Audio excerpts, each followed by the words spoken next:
Pure love transforming things. So Starscream might just be the best fella, huh? No matter what continuity he's in, he's always been a standout. For me, though, it's the G1 version of our snivelling Air Commander that stuck with me. What a joyous and flamboyant wee weasel he was.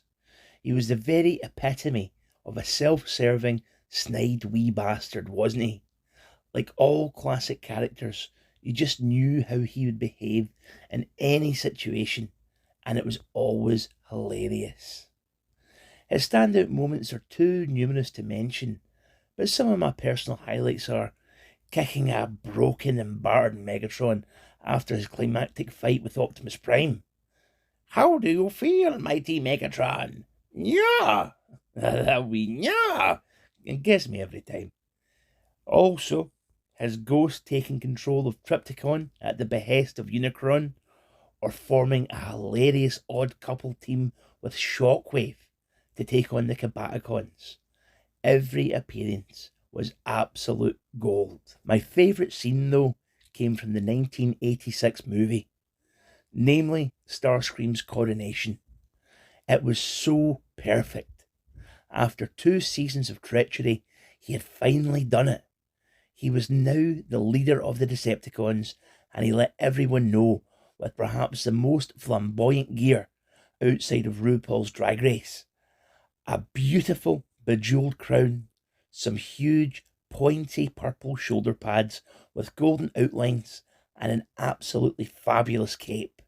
Then there was that punchline. A newly formed Galvatron disrupts his coronation and proceeds to turn our newly crowned Starscream into ash with one blast from his massive, tumescent phallic cannon. Amazing, amazing stuff, and a truly fitting end to Starscream's story arc. Well, until they brought him back as a ghost. Ah, bloody love G1. This here is Studio Series 86 Starscream, and I love him. He was the first Transformer I bought when I started collecting, so he holds a special place in my heart. However, after getting some absolute banger bots, this wee fella's flaws have become more apparent, like having an amazing drunken one-night stand with Sonny from the wrestling, then waking up to realise you've woken up beside Sonny from the wrestling. Well, let's start with the good, huh? This head sculpt is great. His beady wee red eyes and his big black square helmet look amazing and are a close match to his G1 appearance. Starscream himself feels like a quality toy with good plastic quality and tight joints. And opening hands! This defo warrants the price tag, huh? The colours are also popping here with these fiery reds and baby blues. He's also tall. That's about it. As for the bad, where do we start? His nose cone hangs messily off his back. There must have been a better way to do this, especially after seeing the sheer genius of Kingdom Cyclonus' transformation. He's very gappy around the chest and sides. I can see all his insides. Dirty wee man. His wee red pants are on a flap, and the red doesn't continue all the way round the sides. That's a bit shite, really. If you look at Hot Rod's pants, you can see they're far superior and allow for a greater posing and look good from other angles other than just from straight ahead. Starscream's legs are chunky, but the wee flaps at the bottom just hang out here. That's a wee bit untidy, eh? The problem with Starscream here is that he's just a re-release of the Earthrise mould with minimal changes. It's a lazy job from Hasbro, really. The Studio Series 86 line should be more accurate to the G1 cartoon and really warranted a new mould. They've basically just had their dinner and restored their shite with some sprinkles on it. And that's what this release is banking on. Are these wee pieces of plastic worth it? And that short answer is maybe.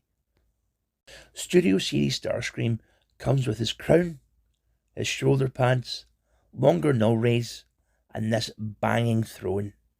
With all of his gear attached, our boy is looking fierce. He definitely captures the look of our fabulous new Decepticon leader. The cape especially gives our boy some much needed presence, and it's articulated so it can stretch out to complete that "who dares disrupt my coronation" pose. Although the shade of the cape gives it some Count Duckula vibes in my opinion. I'm really not so keen on the null rays mounted on these resplendent shoulder pads though. They're very difficult to pose on these wee struts in any way that looks natural.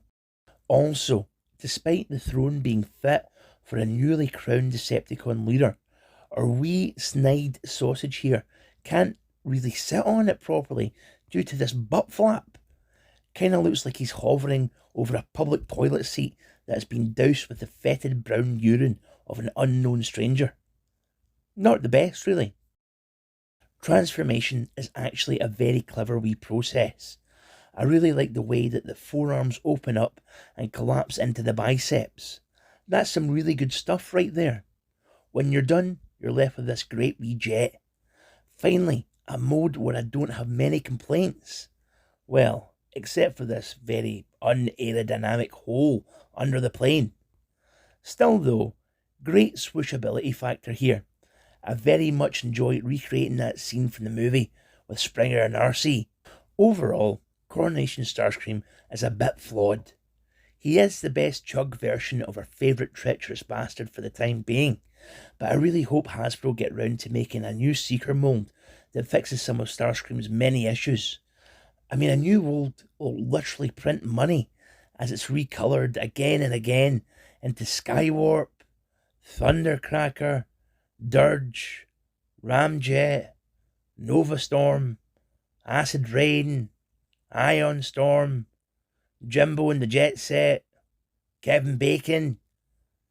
Anyway, Coronation Starscream looks great with Legacy Galvatron at least, so I'd recommend him if you don't have the Earthrise version. You do need a version of that fabulous Coronation outfit in your collection. Anyway, you guys have a great night. Catch you later.